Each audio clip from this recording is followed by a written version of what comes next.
बहुत ही पुराने समय की बात है। एक राजा था जिसका नाम रामधन था। उसके जीवन में सभी सुख थे। राज्य कामकाज भी ऐशो आराम से चल रहे थे। राजा के नैतिक गुणों के कारण प्रजा भी बहुत प्रसन्न थी। और जिस राज्य में प्रजा खुश रहती है, वहाँ की आर्थिक व्यवस्था भी दुरुस्त होती है। इस प्रकार हर क्षेत्र में राज्य का प्रभाव अच्छा था। इतने सुखों के बाद भी राजा दुखी था, क्योंकि उसकी कोई संतान नहीं थी। यह गम राजा को अंदर ही अंदर सताता रहता था। प्रजा को भी इस बात का बहुत दुख था। वर्षों के बाद राजा की यह मुराद पूरी हुई और उसे एक पुत्र की प्राप्ति हुई। पूरे नगर में कई दिनों तक जश्न मना, नागरिकों को राजमहल में दावत दी गई। राजा की इस खुशी में प्रजा भी झूम रही थी। समय बीतता जा रहा था। राजकुमार का नाम नंदन सिंह रखा गया। पूजा पाठ एवं इंतजार के बाद राजा को संतान प्राप्त हुई थी, इसलिए उसे बड़े लाड़ प्यार से रखा जाता था। लेकिन अति किसी भी बात की अच्छी नहीं होती। अधिक लाड़ ने नंदन सिंह को बहुत बिगाड़ दिया था। बचपन में तो नंदन की सभी बातें दिल को लुभाती थी, पर बड़े होते होते यही बातें बदतमीजी लगने लगती है। नंदन बहुत ज्यादा जिद्दी हो गया था, क्योंकि उसके मन में अहंकार आ गया था। वो चाहता था कि प्रजा से देव उसकी जय जयकार करे, उसकी प्रशंसा करे। उसकी बात ना सुनने पर वो कोलाहल मचा देता था।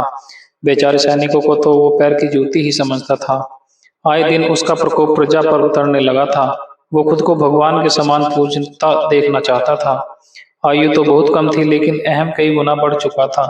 नंदन के इस व्यवहार से सभी दुखी थे।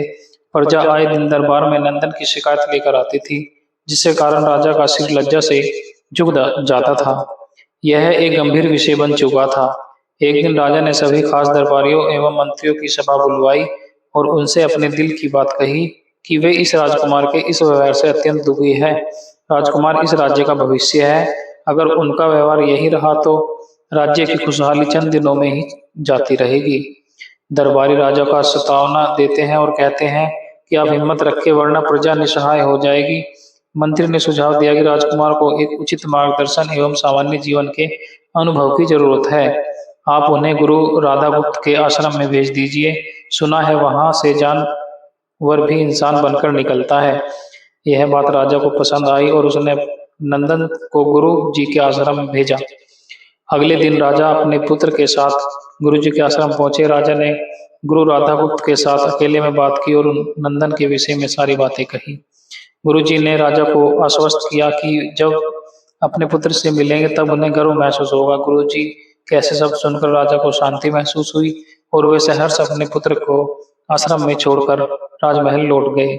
अगले दिन सुबह गुरु के खास चेले द्वारा नंदन को भिक्षा मांगकर खाने को कहा गया, जिसे सुनकर नंदन ने साफ इनकार कर दिया। चेले ने उसे कह दिया कि अगर पेट भरना है तो भिक्षा मांगनी होगी और भिक्षा का समय शाम तक ही है, अन्यथा भूखा रहना पड़ेगा। नंदन ने अपनी अकड़ में चेले की बात नहीं मानी और शाम होते होते उसे भूख लगने लगी, लेकिन उसे खाने को नहीं मिला। दूसरे दिन उसे भिक्षा मांगना शुरू किया। शुरुआत में उसके बोल के कारण उसे कोई भिक्षा भी नहीं देता था, लेकिन गुरुकुल में सभी के साथ बैठने पर उसे आधा पेट भोजन मिल जाता था।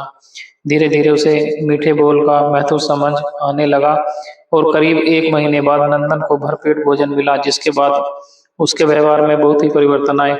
इसी तरह गुरुकुल के सभी नियमों ने राजकुमार में बहुत से परिवर्तन किए, जिसे राधागुप्त जी भी समझ रहे थे। एक दिन राधागुप्त जी ने नंदन को अपने साथ सुबह सवेरे शेर पर चलने को कहा। दोनों शेर पर निकल गए। रास्ते भर बहुत बातें की। गुरु जी ने नंदन से कहा कि तुम बहुत बुद्धिमान हो और तुम में बहुत अधिक ऊर्जा है, जिसका तुम्हें सही दिशा में उपयोग करना चाहिए। दोनों चलते चलते एक सुंदर बाग में पहुंच गए, जहां बहुत सुंदर सुंदर फूल थे, जिनसे बाग महक रहा था। गुरु जी ने नंदन को बाग से पूजा के लिए गुलाब के फूल तोड़ने को कहा। नंदन झट से सुंदर सुंदर गुलाब तोड़ लाया और अपने गुरु के सामने रख दिए। अब गुरु जी ने उसे नीम के पत्ते तोड़कर लाने को कहा।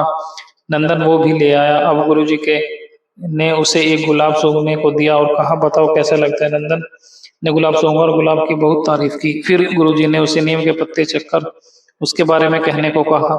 जैसे ही नंदन ने नीम के पत्ते खाए, उसका मुंह कड़वा हो गया और उसने काफी उसकी बहुत निंदा की और जतर कतर पीने का पानी ढूंढने लगा। नंदन की यह दशा देख गुरु भी मुस्कुरा रहे थे। पानी पीने के बाद नंदन को राहत मिली और फिर उसने गुरु जी से हंसने का कारण पूछा। तब गुरु जी ने उससे कहा कि जब तुमने गुलाब का फूल सूंघा तो तुम्हें उसकी खुशबू बहुत अच्छी लगी और तुमने उसकी तारीफ की, लेकिन जब तुमने नीम की पत्तियां खाई तो तुम्हें वो कड़वी लगी और तुमने उसे थूक दिया और उसकी निंदा भी की। गुरुजी ने नंदन को समझाया, जिस प्रकार तुम्हें जो अच्छा लगता है तुम उसकी तारीफ करते हो, उसी प्रकार राजा भी जिसमें गुण होते हैं उसी की प्रशंसा करती है। अगर तुम उनके साथ दुर्व्यवहार करोगे और उनसे प्रशंसा की उम्मीद करोगे तो वे यह कभी दिल से नहीं कर पाएंगे। इस प्रकार जहाँ गुण होते हैं वह प्रशंसा होती है। नंदन को सभी बातें विस्तार से समझ आ जाती हैं और वो अपने महल लौट जाता है। नंदन में बहुत परिवर्तन आता है और वो बाद में एक सफल राजा बनता है।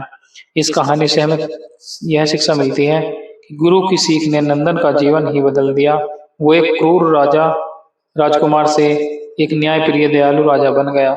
इस कहानी से हमें यही शिक्षा मिलती है कि हम में गुण होंगे तो लोग हमें हमेशा पसंद करेंगे, लेकिन अगर हम अवगुणी हैं तो हमें प्रशंसा कभी नहीं मिल सकती। धन्यवाद।